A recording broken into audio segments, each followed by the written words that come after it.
তুফানের মধ্য দিয়ে পরিচালক রায়হান রাফির হাত ধরে শাকিব খানের যে নতুন সুপার অ্যাকশন হিরো লুকটা আমরা খুঁজে পেয়েছিলাম, সেটিরই এক নতুন রূপ উদ্ভাসিত হল যেন তাণ্ডব সিনেমাতে।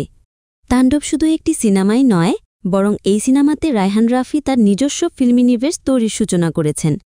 সিনেমা ইন্ডাস্ট্রিতে যখন কয়েকটি সিনেমা একই ফিকশনাল জগৎ, চরিত্র এবং ঘটনাপ্রবাহ ধারণ করে, তখন তাদেরকে ধরে নেওয়া হয় একই সিনেমা ইউনিভার্সের অংশ হিসেবে। হলিউড, বলিউড, সাউথের সিনেমাটিক ইউনিভার্স তো অনেক দেখেছেন, যেমন সাউথের লোকেশ সিনেমাটিক ইউনিভার্স বা লোকিভার্স, যেখানে নির্মিত হয়েছিল কাইথি, বিক্রম এবং লিওর মতো 3টি ইন্টাররিলেটেড সিনেমা, বা হলিউডের মার্ভেল ইউনিভার্স, যেখানে Spiderman, iron man, captain America বা অ্যাভেঞ্জারের মতো সিনেমাগুলো তৈরি হয়েছিল। আমাদের ফিল্ম ইন্ডাস্ট্রিতে এরকম কিছু না থাকার একটা আক্ষেপ ছিল, কিন্তু তাণ্ডব নিয়ে সেই আক্ষেপ যেন অনেকটাই ঘুচে গেল। তাণ্ডব সিনেমাতে রায়হান রাফি একত্রিত করেছেন হাল আমলের 3 জনপ্রিয় সুপারস্টারকে। মূল চরিত্র শাকিব খানের সঙ্গে ক্যামিও চরিত্রে রয়েছেন আফরান নিশো এবং সিয়াম আহমেদ। এই সিনেমাটিতে তারা মুখোমুখি না হলেও অচিরেই তাণ্ডব 2-এ আমরা তাদের মধ্যে ক্ল্যাশ বা ফেস অফ দেখতে পাব বলে আশা করা যায়। তাণ্ডব সিনেমার গল্প রচনা ও পরিচালনা করেছেন রায়হান রাফি এবং তার সঙ্গে যৌথভাবে চিত্রনাট্য লিখেছেন আদনান আদিব খান। চলচ্চিত্রটির কাহিনী আবর্তিত হয়েছে বাংলাদেশের একটি টেলিভিশন চ্যানেলে হামলার ঘটনাকে কেন্দ্র করে। তাণ্ডব মুভির সবচেয়ে শক্তিশালী দিক হল এর সাহসী গল্প বলার ধারা। এই সিনেমাটি আমাদের রাজনীতির এবং বিচারহীনতার সংস্কৃতির অন্ধকার বাস্তবতাকে চোখে আঙুল দিয়ে দেখিয়ে দেয়। তাণ্ডব শুধু বিনোদনই নয়, বরং রাষ্ট্রযন্ত্রের বুকে একটা ধাক্কার মতো। এবার তাণ্ডব সিনেমার কাহিনী বা প্লট নিয়ে আলোচনা করব। এখানেই স্পয়লার অ্যালার্ট দিয়ে রাখছি। যারা সিনেমাটি দেখেছেন তারা কন্টিনিউ করতে পারেন, যারা এখনও দেখেননি তাদের অনুরোধ করব সিনেমা হলে গিয়ে আগে সিনেমাটি দেখে আসুন, তাহলে কাহিনীর চমকগুলো খুব ভালোভাবে অনুধাবন করতে পারবেন। আর স্টোরি লাইনের পর থাকছে এক্সপ্লেনেশন পার্ট, টাইম স্ট্যাম্প থেকে সরাসরি সেখানে চলে যেতে পারেন। আর আমাদের ভিডিওতে তাণ্ডবের যে সকল ভিডিও ক্লিপ ব্যবহার করা হয়েছে তার সবই ট্রেলার, টিজার অথবা ওপেন সোর্স ইউটিউব হতে প্রাপ্ত। সিনেমা হলের কোনো ক্লিপ এখানে ব্যবহার করা হয়নি। রৌদ্র ঝলমলে একটি দিন, সুন্দর আবহাওয়া। এই দিনে চ্যানেল বাংলা নামের একটি টিভি চ্যানেলে টকশো করতে আসেন বিদ্যুৎ ও জ্বালানি মন্ত্রী। আর সেই মুহূর্তেই একটা বাসভর্তি অদ্ভুত হনুমান সদৃশ মুখোশ পরে চ্যানেল বিল্ডিংয়ে প্রবেশ করে একদল সশস্ত্র লোক। গোলাগুলি করে চ্যানেলের গার্ডদের পরাস্ত করে মুহূর্তেই সিচুয়েশন নিজেদের দখলে নিয়ে নেয় তারা। ঝুঁকেই বিদ্যুৎ মন্ত্রীকে গুলি করে ক্যামেরার সামনে হনুমানের মুখোশ খুলে ফেলে তাদের দলনেতা শাকিব খান এবং বলে ওঠেন, লেটস বিগিন তাণ্ডব। শহরের এক কোনায় এক লোক হনুমানের খেলা দেখাচ্ছিল সেই সময়, অন্য সবাই ছিল যে যার কাজে ব্যস্ত। কিন্তু লাইভে ঘটে যাওয়া এই লোমহর্ষক ঘটনা সবাইকে বসিয়ে দেয় টিভির সামনে। এমনকি দেশের সব নেতারাও বসে গেছেন টিভিতে। চ্যানেল বাংলা চ্যানেলের সামনে হোস্টেস সিচুয়েশন ট্যাকেল দেওয়ার জন্য অ্যাম্বুলেন্স আর ফায়ার সার্ভিস আসার সাথে সাথেই পুরো কম্পাউন্ড ঘিরে ফেলে সোট টিম, যাদের নেতৃত্বে ছিল বাইজিদ ও যে চরিত্রে অভিনয় করেছেন নাইম। সোটের উদ্দেশ্যে আবারও লাইভে আসেন শাকিব খান। এই সিনেমাতে তার চরিত্রটির নাম ছিল স্বাধীন। এখানে জিম্মি থাকা বিদ্যুৎ মন্ত্রী সহ অন্য সবাইকে ছাড়ানোর জন্য সে নেগোসিয়েশন করতে চায়, কিন্তু নেগোসিয়েশন করতে আসতে হবে 4 জনকে: ধর্মমন্ত্রী মোনায়েম, সাবেক আইজি রফিক, চ্যানেল বাংলা টিভির মালিক ফয়েজ এবং পুরো নেগোসিয়েশন লাইভে পরিচালনার জন্য একজন সঞ্চালক হিসেবে নিরপেক্ষ সাংবাদিক। আর সবাইকে হাজির করতে হবে 1 ঘণ্টার মধ্যে। তা না হলে কি হবে সেটা ডেমো হিসাবে তাদের আনা বাসটা রিমোট কন্ট্রোল দিয়ে বোমা দিয়ে উড়িয়ে দেয় সে। এই মুহূর্তে সব সাংবাদিকরাই সরকারের বহু ভক্ত, তাই নিরপেক্ষ সাংবাদিক হিসেবে চ্যানেল বাংলার একজন সাবেক সাংবাদিক সাইরা আলীকে নির্বাচিত করা হয়, যিনি সবসময় সরকারের বিরুদ্ধে সোচ্চার ছিলেন। বাইরে হাজারো মানুষের জমায়েতের মধ্য দিয়ে সবাইকে বুলেট প্রুফ জ্যাকেট পরিয়ে চ্যানেল ভবনে ঢোকানো হয়। তারা ঢোকার সাথে সাথেই বাতলা, মহিলা, বৃদ্ধ এবং আহত বিদ্যুৎ মন্ত্রীকে বের করে দেয় স্বাধীন। ভেতরে থাকা ধর্মমন্ত্রী, সাবেক আইজি, চ্যানেলের মালিক এবং সাংবাদিক সবাইকে মেকআপ করিয়ে লাইভ টক শো শুরু করে স্বাধীন। শুরুতেই তাদের মধ্যে কে কোন চেয়ারে বসবে সেটা নিয়ে ঝগড়া শুরু হয়। আসলে কিছু কিছু পলিটিশিয়ানের চরিত্র বন্দুকের নলের মুখেও বদলায় না। ধর্মমন্ত্রী শুরুতেই নামাজের দোহাই দিয়ে উঠে যেতে চাইলে স্বাধীন দেয় সেই ডায়ালগ, মুরব্বি মুরব্বি উহুহু। যাই হোক, শুরুতেই স্বাধীন আজকের এই ঘটনার পেছনে নিজের জীবনের অতীত বলা শুরু করে। মা মরা ছেলে স্বাধীন ছিল স্থানীয় একজন শিক্ষকের মেধাবী সন্তান, কিন্তু রেজাল্ট ভালো হবার পরেও অনেক ইন্টারভিউ দিয়েও তার চাকরি হচ্ছিল না। অতি মেধাবী ছাড়া সাধারণ ছাত্রদের আজকাল মামা চাচার জোর কিংবা টাকা ছাড়া চাকরি পাওয়া দুষ্কর। স্বাধীন ভালোবাসত নিষাদ নামের একটি মেয়েকে, নিশাদের বাড়িতে বিয়ের কথাবার্তা চলছিল, তাই স্বাধীন নিজের বাবার সাথে দেখা করে চাকরি ম্যানেজ করার জন্য 2 মাস সময় নিয়ে আসে। 1 মাস কেটে যায়, কোনো চাকরি ম্যানেজ না হওয়ায় স্বাধীন ঢাকায় চলে আসে চাকরি খুঁজতে। তার বাবার এক ছাত্রের বাড়িতে থাকা শুরু করে সে। অনেকগুলো ভালো ইন্টারভিউ দেয়, কিন্তু চাকরি হয় না তার। এর মধ্যে একদিন এক প্রতিষ্ঠান থেকে তাকে জানানো হয় তার চাকরি হয়ে গেছে। আনন্দ উল্লসিত হয়ে স্বাধীন এই কথা জানায় তার প্রিয়সী নিশাদকে। কিন্তু জয়েন করতে গিয়ে স্বাধীন জানতে পারে অফিসের বড় স্যার স্বাধীনের হয়ে যাওয়া চাকরিটা অন্য একজনের কাছ থেকে টাকা খেয়ে দিয়ে দিয়েছেন। হতাশায় নিশাদকে এই কথা জানাতে গিয়ে স্বাধীন জানতে পারে তার পরিবার থেকে আগামী সপ্তাহে বিয়ে ঠিক করা হয়েছে তার এবং নিশাদের। এই অবস্থায় স্বাধীন আর চাকরি না পাবার কথা নিশাদকে বলার সাহস পায় না। এর পরের কিছুদিন স্বাধীন নিশাদের সঙ্গে চাকরি করার অভিনয় করতে থাকে। গুলশান বনানীতে চাকরির জন্য সে ঘুরে বেড়াত, আর নিশাদ ফোন করলে বলতো অফিসে আছে। খেত রুটি কলা আর নিশাদকে বলতো চাউমিন খাচ্ছে। আর সারারাত বাইক দিয়ে ডেলিভারি বয় হিসেবে কাজ করে খরচ জোগাত স্বাধীন। তবে এরকম অভিনয় করতে করতে একদিন ভাগ্য স্বাধীনের দিকে মুখ তুলে যায়। একটা চাকরি পেয়ে যায় সে। কথা ছিল বিয়ের পর্ব সেরে এসেই সে চাকরিতে জয়েন করবে স্বাধীন। পরদিন বিয়ে করার জন্য বাড়িতে যাচ্ছিল সে, আর তখনই সাদা পোশাকের পুলিশের একটি দল তাকে গ্রেফতার করে নেয়। কয়েকদিন আগে গুলশানে হ্যারিস নামের এক বিদেশি লোক খুন হয়েছিল। আর আপনাদের নিশ্চয়ই মনে আছে স্বাধীন লাস্ট কিছুদিন গুলশান বনানীতে চাকরির জন্য ঘুরে বেড়াত, আর নিশাদ ফোন করলেও বলতো মতিঝিলে অফিস করছে।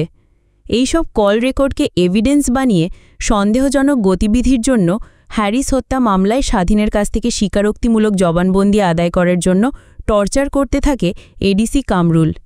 সেদিন বিয়ের আসরে সবাই প্রস্তুত ছিল, কিন্তু স্বাধীন না আসায় নিশাদ আর তার পরিবারকে চরমভাবে অপমানিত হতে হয়।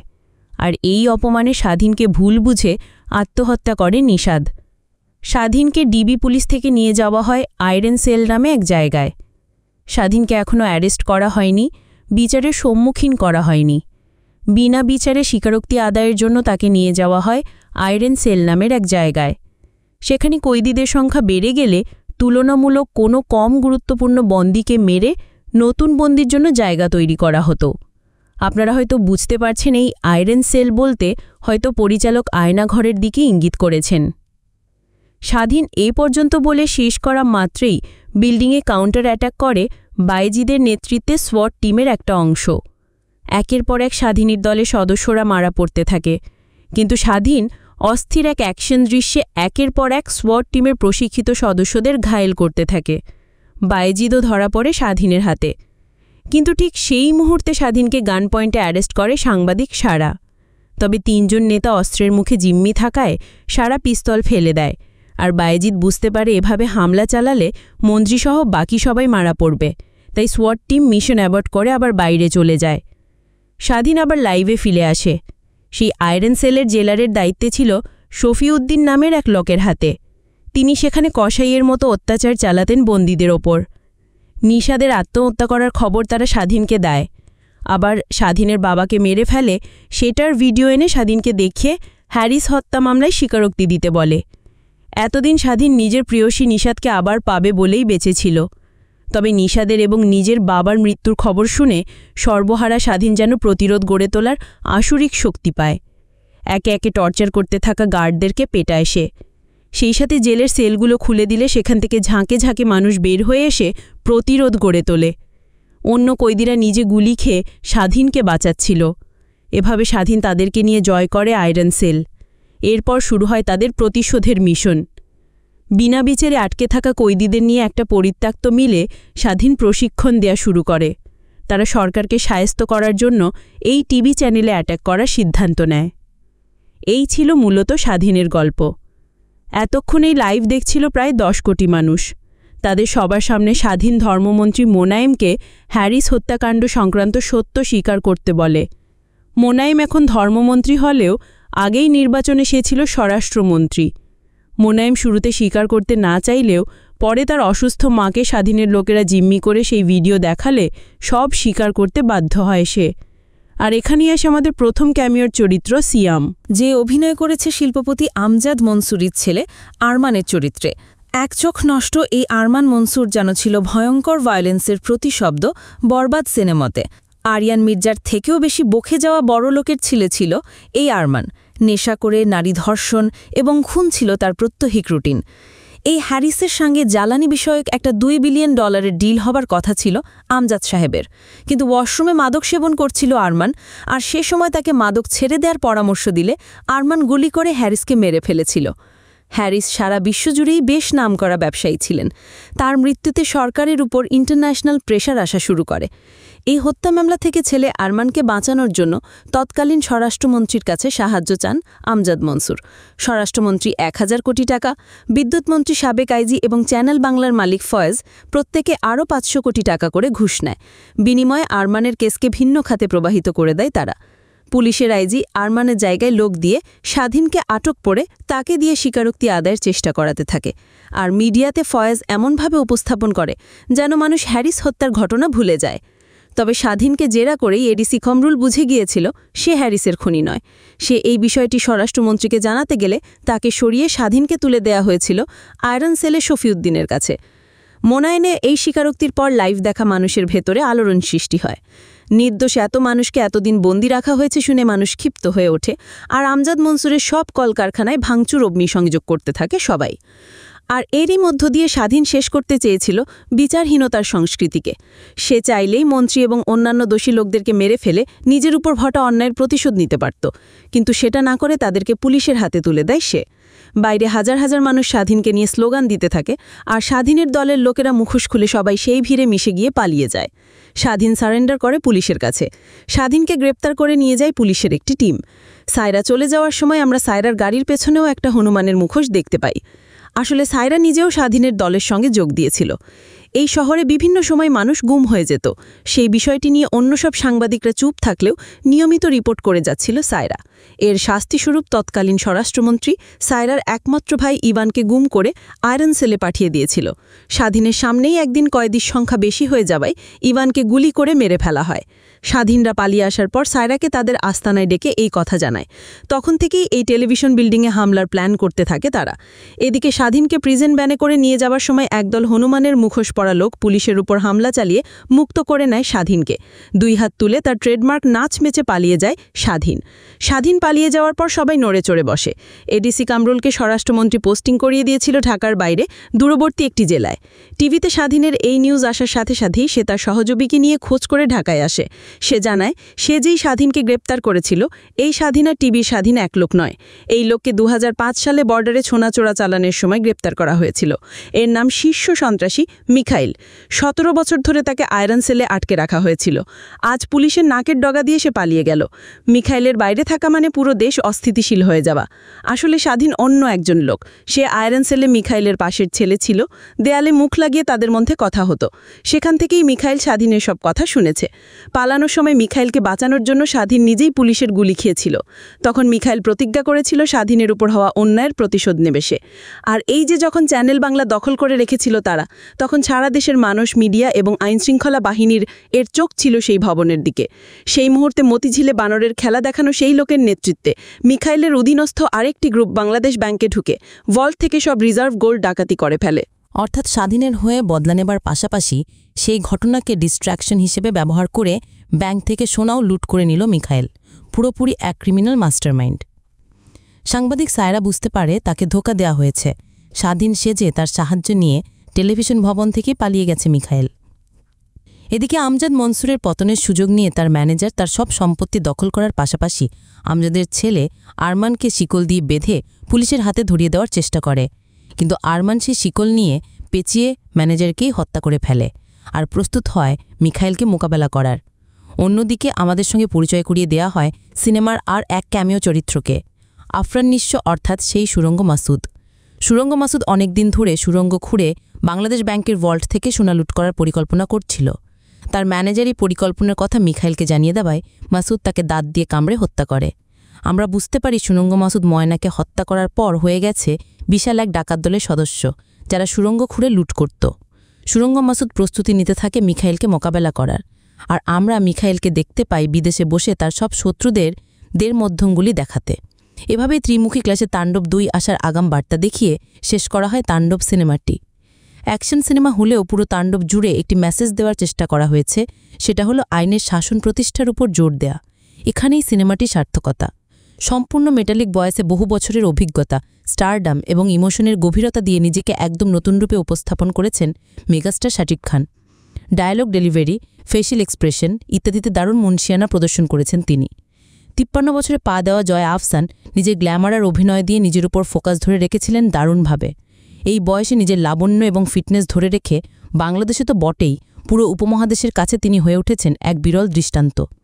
সাবিলা নূর তার চরিত্রে বেশ সাবলীল অভিনয় করেছেন, কিন্তু লিচুর বাগানে গানটির সঙ্গে তাকে অতটা স্বাচ্ছন্দ্যপূর্ণ লাগেনি। এক্সপ্রেশনের জায়গাতে কিছুটা ঘাটতি ছিল বলে মনে হয়েছে। এছাড়া নাইম, আফজাল হোসেন, শহীদুজ্জামান, সেলিম প্রমুখেরা নিজেদের জায়গাতে দারুণ অভিনয় করে গেছে। সিনেমাতে শাকিব খানের অ্যাকশন সিনগুলো ছিল দুর্দান্ত।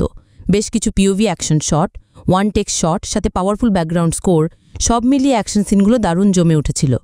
তাণ্ডবের টাইটেল ট্র্যাক হিসেবে র্যাপ সংটা বিভিন্ন অ্যাকশন দৃশ্যে ব্যাকগ্রাউন্ড স্কোর হিসেবে দুর্দান্ত লেগেছে। তাণ্ডব সিনেমাটোগ্রাফি ছিল অসাধারণ। কালার গ্রেডিং, দুর্দান্ত ক্যামেরার কাজ, সাথে টাইট স্ক্রিন প্লে, সব মিলিয়েই সিনেমাটি একটি আলাদা ভিজুয়াল ল্যাঙ্গুয়েজ সৃষ্টি করে দিয়েছে। শেষ কথা একটাই, সিনেমা হলে বসে তাণ্ডব সিনেমাটি দেখা নিঃসন্দেহে একটা দারুণ অভিজ্ঞতা ছিল।